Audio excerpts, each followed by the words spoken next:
Hey guys, so this is another update video, and finally I have my headset, guys. I wait up until this freaking day to finally receive them, and let me tell you, it does sound a lot different, and I hope it's recording correctly.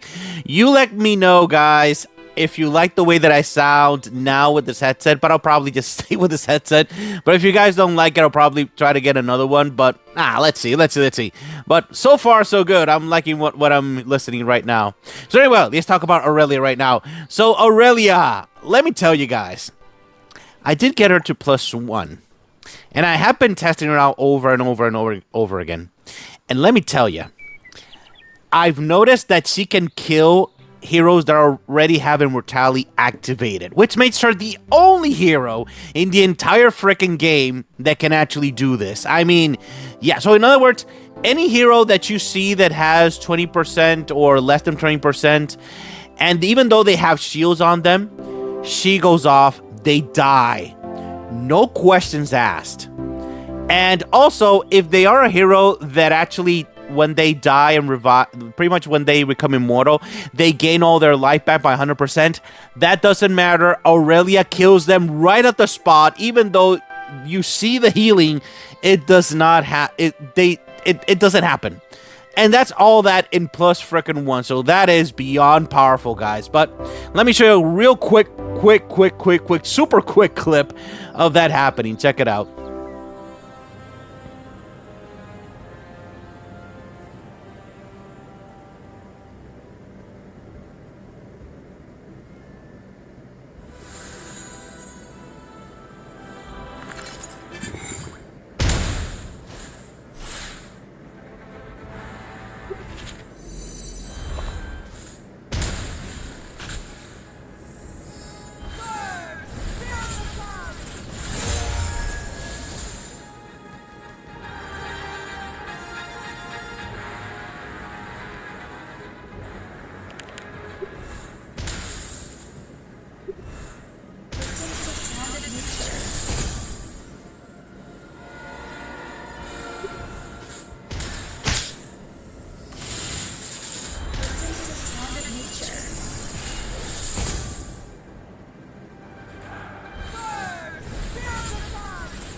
So yeah, as you can see, she makes the fight a lot faster.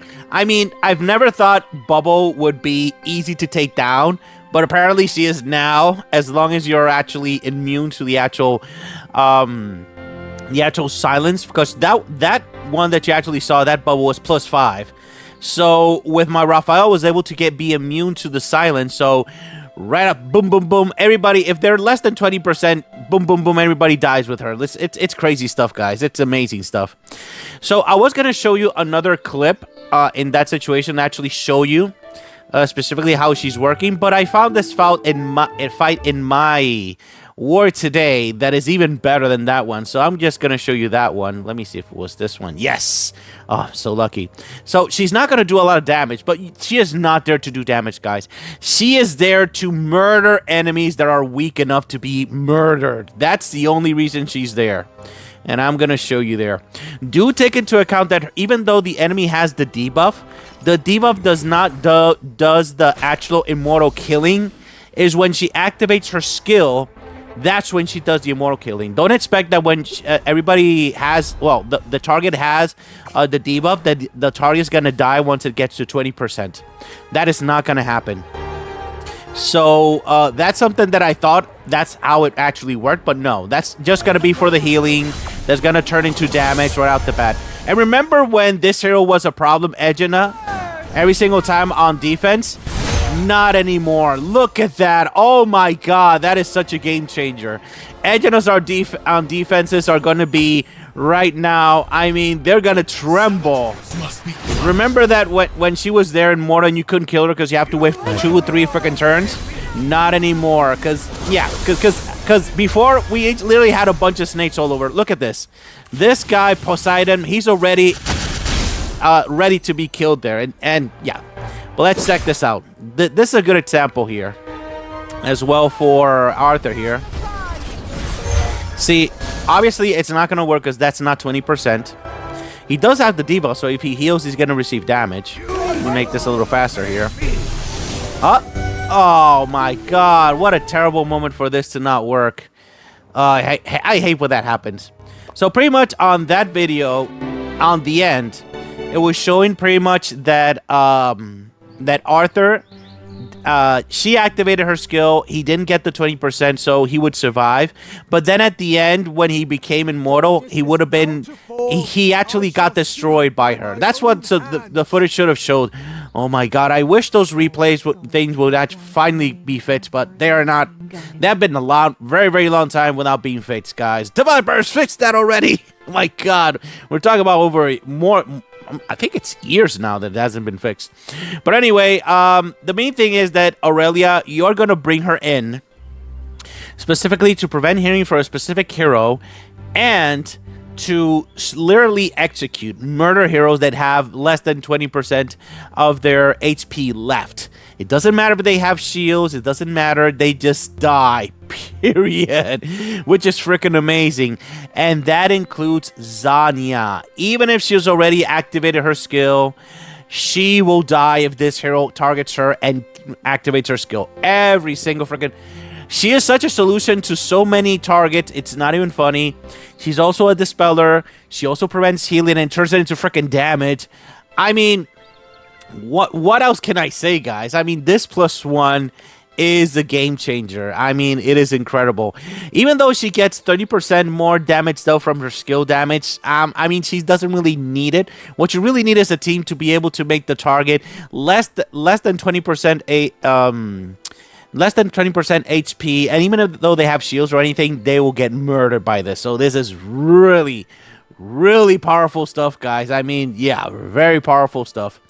So, yeah.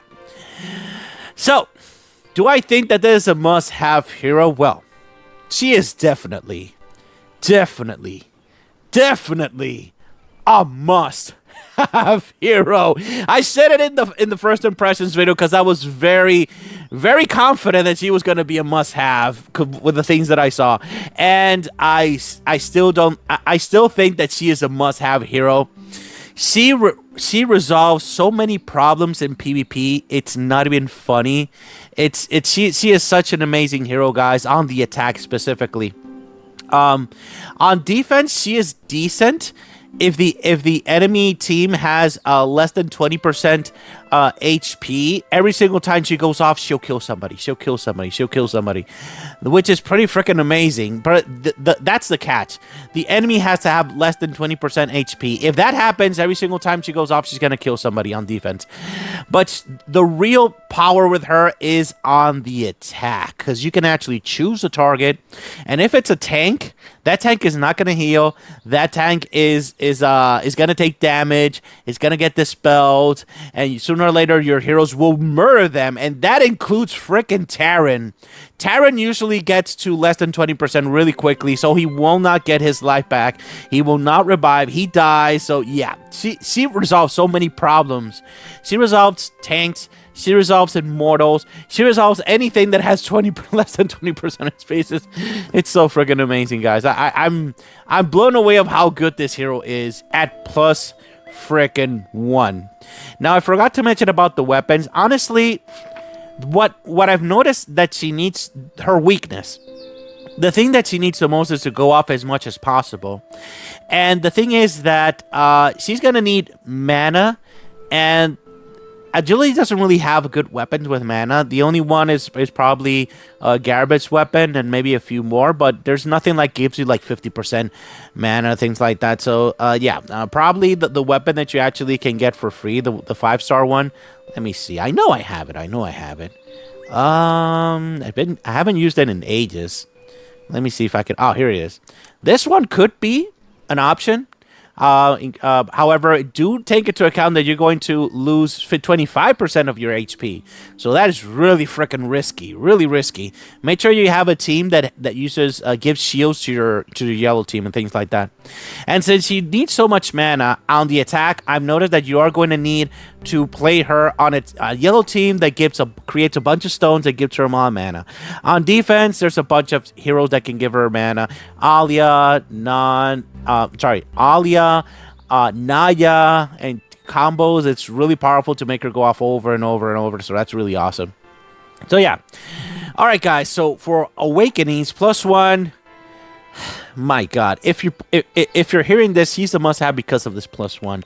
You have to get this +1. It's not even funny. It's absolutely broken. It's as possible as it's powerful. It's a +5. The +3, on the other hand, is not really doing it. Not at all. Because the thing is that, yeah, you want to reduce... It only happens one time. It's 60%. And then we've seen it in weapons. He already has a bunch of protection here, which is reduces... damage taken by 8%, which is 32%, which is pretty much an Athena in that situation. So that's why I didn't recommend a shield weapon on her, and specifically because she doesn't really need a shield weapon. I added this weapon just to make her stacks higher so she wouldn't receive so much damage. But in general, she really needs a mana weapon, not so much a shield weapon, because she's like an Athena. And Athena is really freaking sturdy, guys, unless your entire freaking team gets destroyed in that case. So +3 is not really exciting. However, the +5 is pretty awesome as long as you're not fighting an enemy Aurelia, because this is not going to game life, and if your heroes are starting dying and only have shields, that enemy Aurelia will destroy you anyway. But this is really awesome because if you're not fighting another Aurelia and your hero actually dies and gains 100% mana, I'm sorry, 100% HP, they're also going to receive 100% shields as well. So that's really freaking awesome. That's a good +5 for sure. But let's be honest, the sweet spot is the +1. There is no way around it, which is freaking amazing. Nobody can ignore this. I'm literally saying no one. Because literally even the highest paying players up to the cheap to play players, everyone is going to want this hero at +1. They're going to need it on events. They're going to lead it on PvP, but for sure, everywhere in friggin' PvP. In PvE, there's some specific enemies that do revive and gain a little bit of HP there. So this is going to be really useful and eliminate them quicker so you don't get freaking destroyed in campaign and things like that. So yeah, Aurelia is an amazing hero, and I do expect that she's going to be used everywhere except in bosses like Tower of Valor, Intruder boss, and things like that, and Titans, specifically in Tower of Valor. Those places she is not going to be very useful. However, in everywhere else in the game, she's going to be replaceable, guys. So I highly recommend you to get this hero. Do not sleep on this hero. You're going to regret it, guys, for sure. Alright, guys, that's pretty much it. If you have any questions, any concerns, please leave it in the comments and we'll talk about it. Alright, thank you very much for watching, guys. Have a great day. Bye-bye.